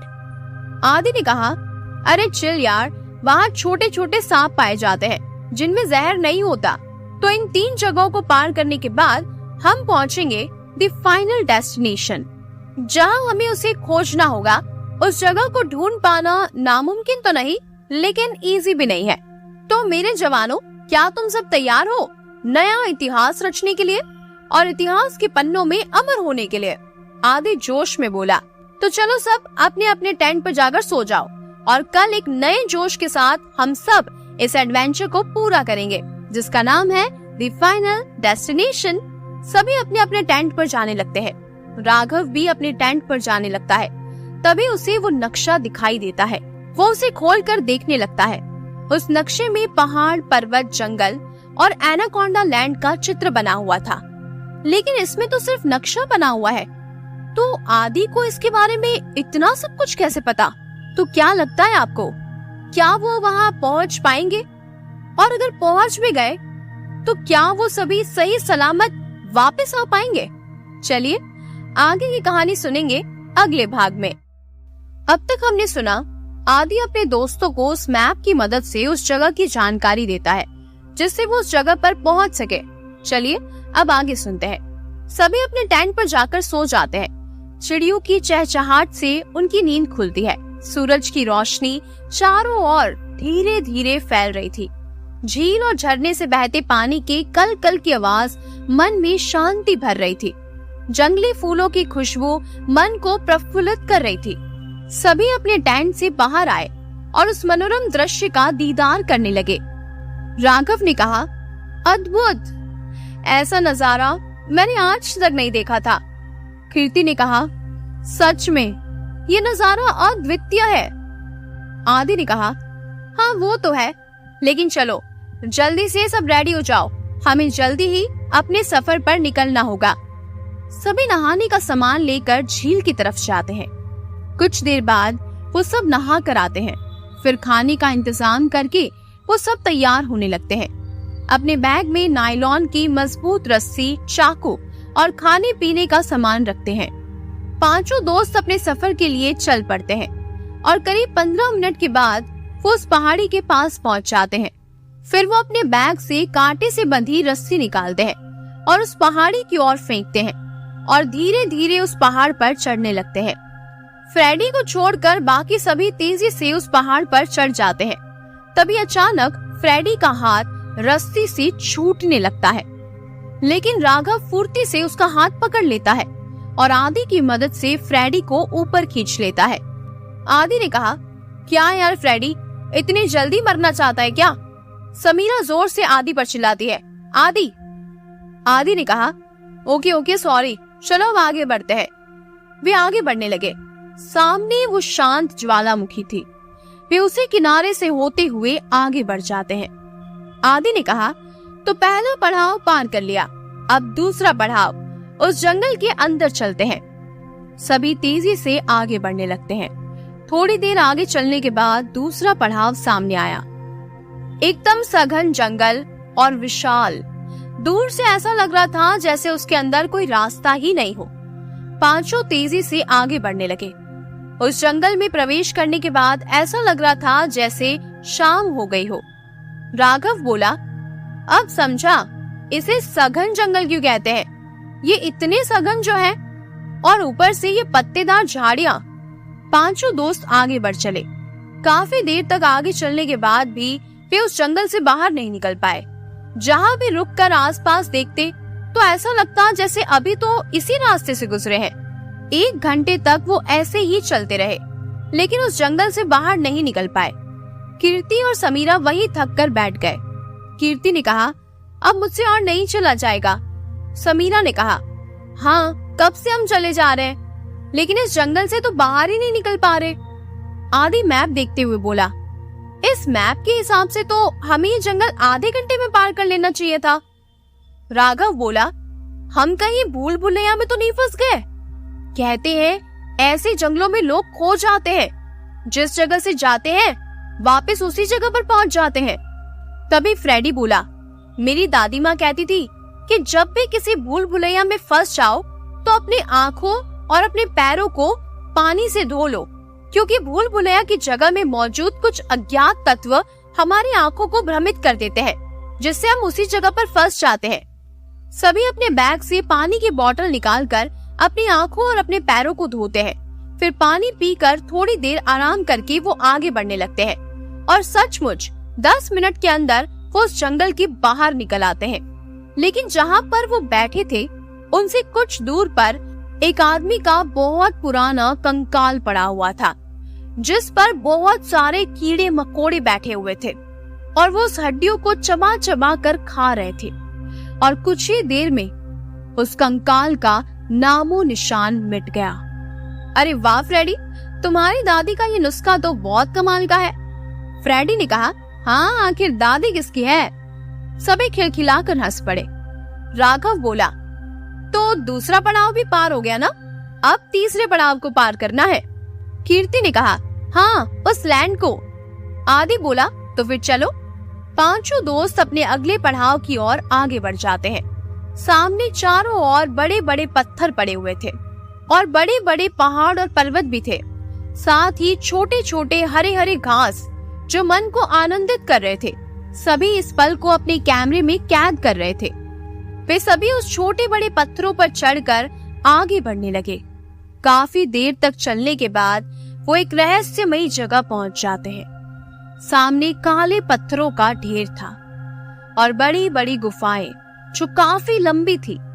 शाम होने में अभी कुछ समय शेष था।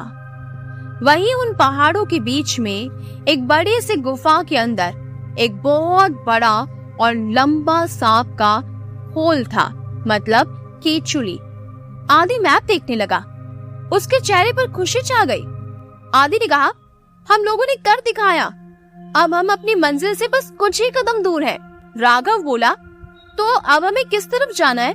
इसके बाद का रास्ता हमें स्वयं ढूंढना पड़ेगा। वो रास्ता यही कहीं है। समीरा बोली, हमें अलग अलग होकर उस जगह को ढूंढना चाहिए, इससे हम जल्दी उस जगह पर पहुंच जाएंगे। फ्रेडी बोला, हाँ तुम सही कह रही हो समीरा। कीर्ति बोली, तो फिर चलो जल्दी से अपने अपने कामों में लग जाते हैं। सभी चारों ओर फैल जाते हैं और गुफाओं में जाकर उस अज्ञात रास्ते को ढूंढने लगते हैं, लेकिन काफी देर तक ढूंढने के बाद भी उन्हें वो जगह नहीं मिलती। फिर से सभी एक ही जगह पर इकट्ठा हो जाते हैं।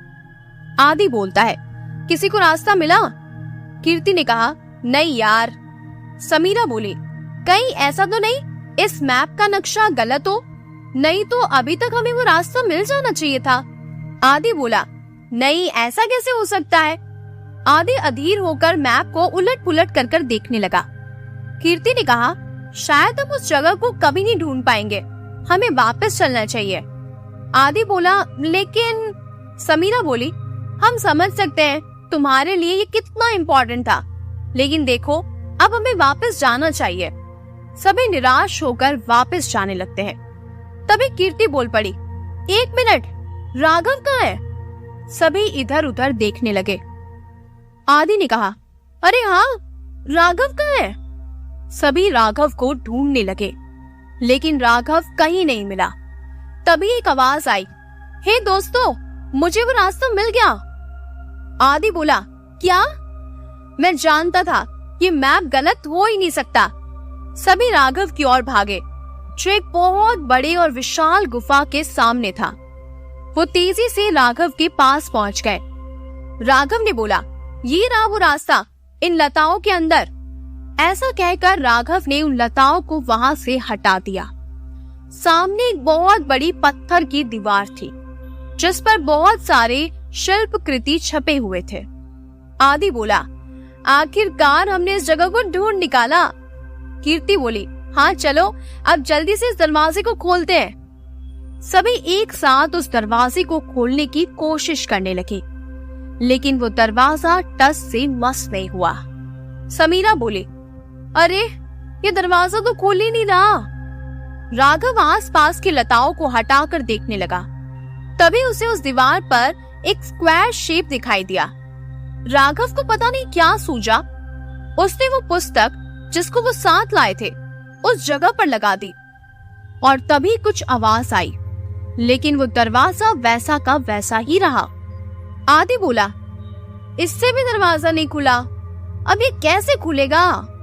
तब राघव के मुंह से अनायास ही निकल पड़ा, द फाइनल डेस्टिनेशन। और इतना बोलते ही जैसे कुछ जादू ही हो गया, दरवाजा खुलने की आवाज आई और वो दरवाजा खुलने लगा। राघव ने वो पुस्तक फिर से अपने बैग में डाल दी। सभी के चेहरे पर खुशी छा गई। वे उस दरवाजे को पार करते हुए आगे बढ़े।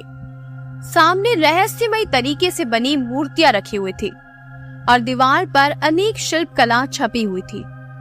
वहां थोड़ा अंधेरा था, लेकिन वहां कुछ था जो चमक रहा था।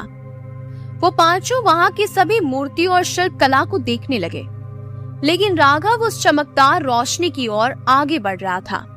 तभी उसने देखा सामने एक पत्थर के ऊपर एक पात्र में कुछ द्रव भरा हुआ था। वो रोशनी उसी से आ रही थी। वो उसके पास पहुंच गया और उसे देखने लगा। उस द्रव्य का जैसे उस पर कुछ जादू सा हो गया। वो उस द्रव्य को जैसे ही छूने के लिए अपना हाथ आगे बढ़ाता है, तो उस पात्र को छूते ही वो वहीं गिर जाता है। उसे चक्कर आने लगते हैं। उसे सब कुछ धुंधला धुंधला दिखाई देने लगता है। कुछ लोग तेजी से भाग रहे थे और जोर जोर से चिल्ला रहे थे। वे किसी जंगल में थे। उनके चेहरों पर मौत का खौफ था और अपने किसी खास व्यक्ति की मौत का दुख भी। तभी उनका चेहरा साफ साफ दिखाई देने लगा। पर ये क्या? ये तो राघव, आदि, कीर्ति और समीरा थे। राघव अपने सर को पकड़कर उठ गया। उसे देखकर कीर्ति उसके पास आई और बोली, राघव क्या हुआ? तुम ठीक तो हो ना? राघव को थोड़ा अच्छा लगा। वो बोला, हाँ मैं ठीक हूँ। इसके बाद वो उन शिल्प कला को देखने लगा, जिसमें कुछ लोग एक पहाड़ पर चढ़ रहे हैं, जिसकी कुछ दूरी पर एक ज्वालामुखी पर्वत था।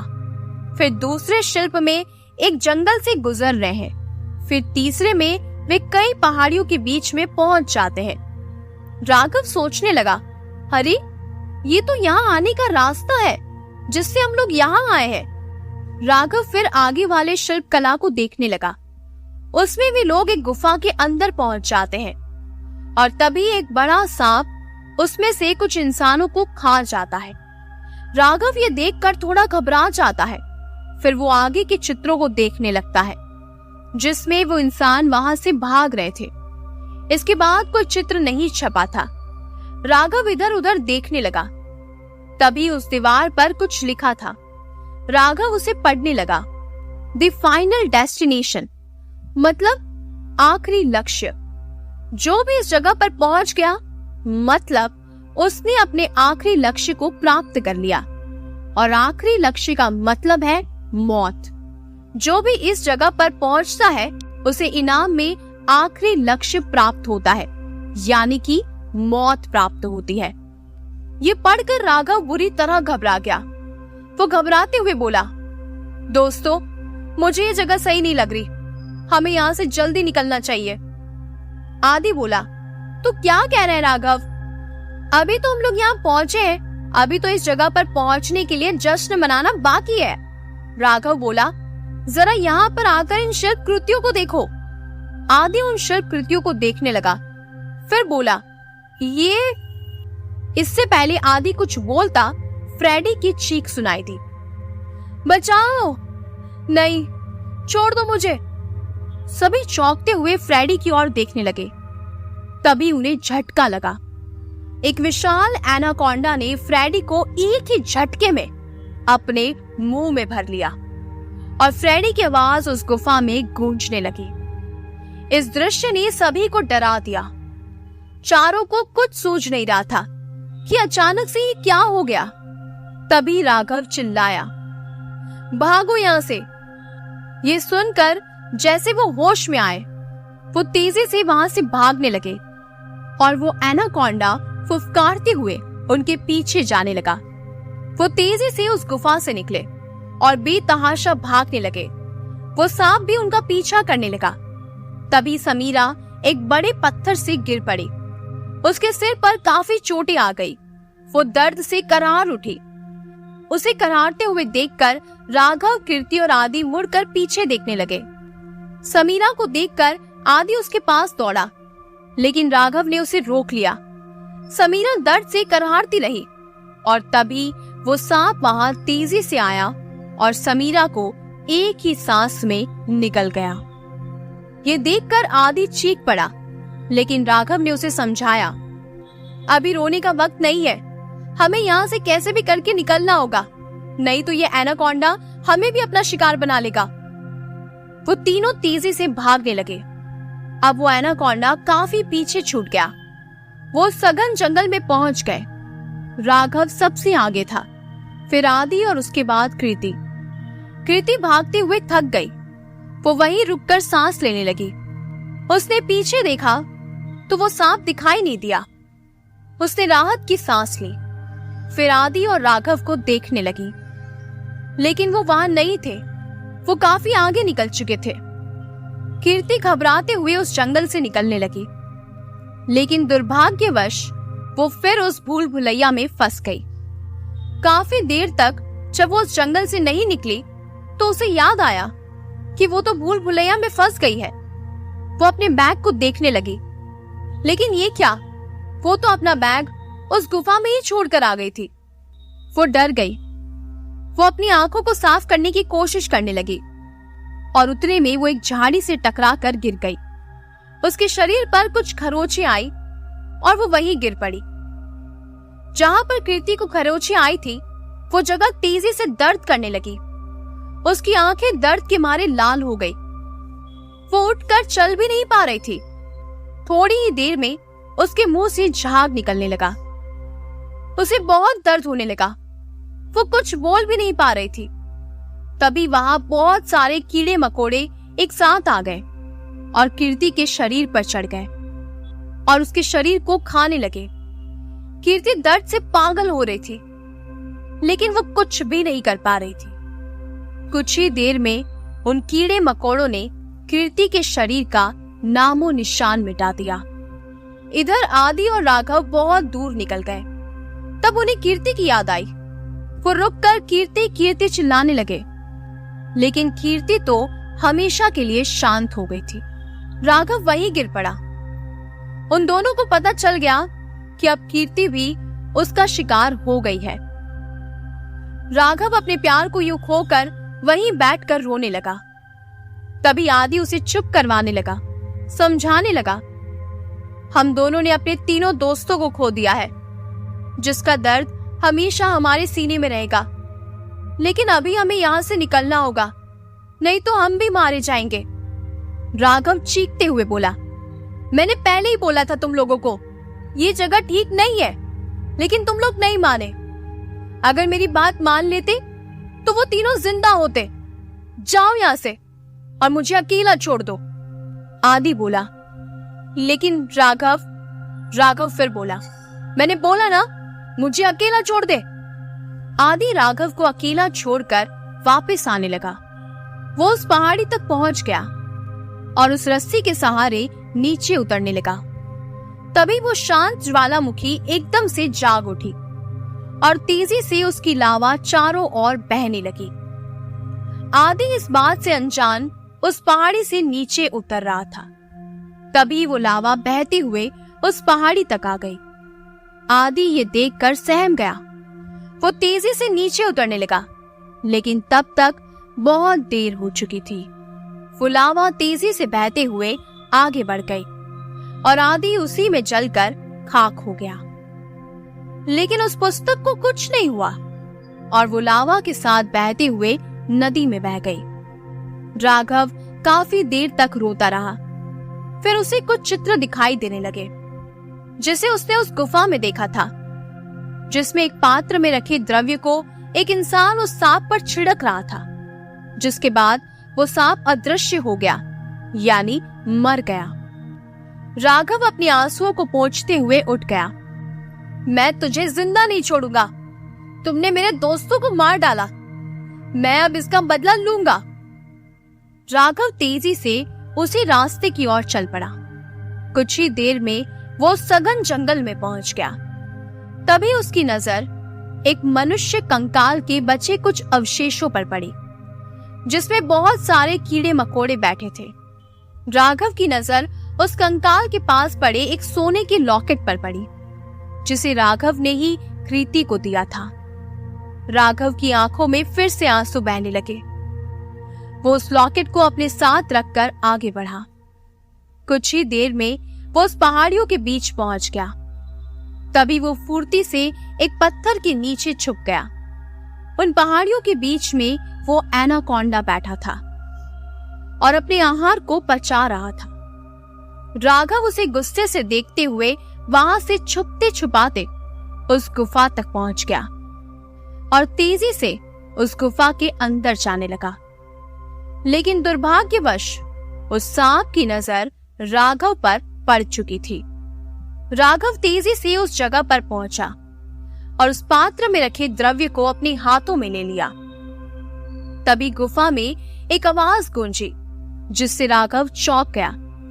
उसके हाथों से वो पात्र नीचे गिर पड़ा, लेकिन वो टूटा नहीं। राघव ने जैसे ही पीछे देखा तो वो सांप वही था और तेजी से राघव को मारने के लिए दौड़ा। इधर राघव ने झट से वो पात्र अपने हाथों में ले लिया, लेकिन वो वहां से भाग पाता इससे पहले ही सांप उसे निगल गया था। राघव को निगलने के बाद वो सांप वहां से जाने लगा। तभी उसका शरीर धीरे धीरे जलने लगा और थोड़ी ही देर में वो राख बन गया और उसमें से राघव सुरक्षित बाहर निकल आया, लेकिन उसे काफी चोटें आई थी। राघव उस पात्र को देखने लगा, जो खाली था। जब उस सांप ने उसे निगल लिया तो राघव ने उस द्रव्य को उसके पेट में डाल दिया, जिससे वो मर गया। राघव अपने दोस्तों की मौत का बदला ले चुका था। अब वो वापस लौटने लगा, लेकिन अभी तक कहानी खत्म नहीं हुई है। उस गुफा के अंदर वो दोनों आत्माएं भयंकर स्वर में अट्टहास कर रही थी। राघव चलते चलते कुछ ही देर में उस जंगल में पहुंच गया। उसके पैरों में काफी गहरी चोट थी। वो आगे बढ़ने लगा। तभी एक बैल की लता से उसका पैर फंस गया और वो झाड़ियों में गिर गया। उसके शरीर में कुछ खरोंचे आई, लेकिन वो उसे इग्नोर करते हुए आगे बढ़ा। कुछ ही देर में वो उस ज्वालामुखी के पास पहुंच गया, जो अब शांत हो चुकी थी। वो जैसे तैसे उस पहाड़ी से नीचे उतरा और अपनी गाड़ी की ओर आगे बढ़ने लगा, लेकिन उस जहरीली झाड़ियों के जहर की वजह से उसे सब धुंधला धुंधला दिखाई देने लगा। उसका गला प्यास से सूखने लगा। उसे साफ साफ कुछ दिखाई नहीं दे रहा था। वो कभी पत्थरों से टकरा कर गिर पड़ता। उसे बहुत प्यास लगी थी। वो सड़क के किनारे पहुंच चुका था। वहां उसे बहते हुए पानी की आवाज सुनाई दी। राघव उस बहती हुई नदी के पास पहुंचा और पानी पीने लगा। इससे उसे काफी अच्छा लगा और वो वहीं लेट गया। वो आसपास देखने लगा। वो सड़क के किनारे था। उसे कुछ याद आया। वो सपना जिसमें कैसे वो उस ट्रक के नीचे दब जाता है। वो हड़बड़ा कर ऊपर देखने लगता है, लेकिन ऊपर सड़क से तो कुछ आवाज ही नहीं आ रही थी। उसे थोड़ी राहत मिली, लेकिन तभी ट्रक की आवाज आई। राघव घबरा कर ऊपर देखने लगा। ऊपर से एक ट्रक तेजी से नीचे गिर रहा था। राघव वहां से भागने लगा, लेकिन उससे पहले ही ट्रक उसके ऊपर गिर गया। राघव की चीखें चारों ओर गूंजने लगी और थोड़ी ही देर में वो आवाज शांत हो गई। क्या? विनोद और श्रद्धा ये सुनकर बुरी तरह चौंक गए। विनोद राघव को देखते हुए बोला, आप झूठ बोल रहे हैं। आप कह रहे हैं कि आप हादसे में मारे गए, लेकिन आप तो सही सलामत हमारे सामने बैठे हैं। राघव मुस्कुराते हुए बोला, मैं बिल्कुल सच बोल रहा हूँ। यकीन नहीं है तो? विनोद राघव की बात काटते हुए बोला, सुबह हो गई है, अब हमें अपनी मंजिल की ओर आगे बढ़ना चाहिए। वैसे भी काफी देर हो चुकी है। श्रद्धा भी डरते हुए बोली, हाँ, अब हमें चलना चाहिए, बहुत समय हो गया है। विनोद और श्रद्धा घबराते हुए वहां से जरूरी सामानों को अपने साथ लेकर निकलने लगे और उस पर्वत पर चढ़ने लगे। उन्हें बहुत डर लग रहा था, लेकिन वे फिर भी आगे बढ़ते रहे। इधर राघव मुस्कुराते हुए गायब हो गया। काफी देर तक उस माउंट एवरेस्ट पर चढ़ने के बाद आखिरकार उन्हें सफलता मिल गई और वो माउंट एवरेस्ट की चोटी पर चढ़ गए। विनोद और श्रद्धा बहुत खुश लग रहे थे। तभी एक आवाज ने उन्हें बुरी तरह चौंका दिया। आखिरकार तुम लोगों ने अपने लक्ष्य को प्राप्त कर ही लिया। वो आवाज राघव की थी। विनोद राघव को देखकर घबरा गया। तुम यहाँ कैसे? लेकिन राघव उनकी बातों को अनदेखा करते हुए मुस्कुराते हुए बोला, तुम नहीं जानते, इस जगह पर पहुंचकर तुमने अपना सपना पूरा नहीं किया है, बल्कि यही तुम्हारा आखिरी लक्ष्य था। आखिरी लक्ष्य यानी मौत। विनोद बोला, ये तुम क्या कह रहे हो? तभी आसमान से बर्फ के नुकीले टुकड़ों की बरसात होने लगी। विनोद और श्रद्धा को कुछ समय मिलता, इससे पहले ही उन नुकीले बर्फ के टुकड़ों ने उनके शरीर को छलनी कर दिया था। वो राघव को देखने लगे। तभी जिस जगह पर वो खड़े थे, उतना भाग उस पर्वत से कटकर गिर पड़ा और उसके साथ ही विनोद और श्रद्धा भी। राघव के साथ वहां उसके बाकी दोस्त आदि, कृति, समीरा और फ्रेडी भी प्रकट हो गए। राघव उस घटना को याद करने लगा जब वो ट्रक उसके ऊपर गिरा था। तब वहां वो दोनों आत्माएं प्रकट हुई और उन्होंने कहा, मौत के खेल में तुम्हारा स्वागत है। आखिरकार तुम लोगों ने अपने आखिरी लक्ष्य को प्राप्त कर लिया। अब तुम्हें मुक्ति तभी मिलेगी जब तुम तुम्हारे ही जैसे 5 लोगों को इस आखिरी लक्ष्य तक पहुंचाओगे। उसके बाद वे 5 भी किसी 5 को उसके आखिरी लक्ष्य तक पहुंचाएंगे और ऐसे ही ये मौत का खेल हमेशा चलता रहेगा। और वो दोनों भयानक तरीके से हंसने लगे। राघव और उसके दोस्त अब गायब होने लगे। उनकी आत्मा को अब शांति मिल गई। इधर विनोद और श्रद्धा नीचे बर्फ पर गिर पड़े। उनका खून सफेद बर्फ को लाल कर देता है। उन दोनों की बॉडी से कुछ दूर पर उनके 3 दोस्तों की लाश पड़ी थी, जो आधे रास्ते से ही वापस आ गए थे। 1 साल बाद कुछ दोस्त नदी किनारे बीच पर खेल रहे थे।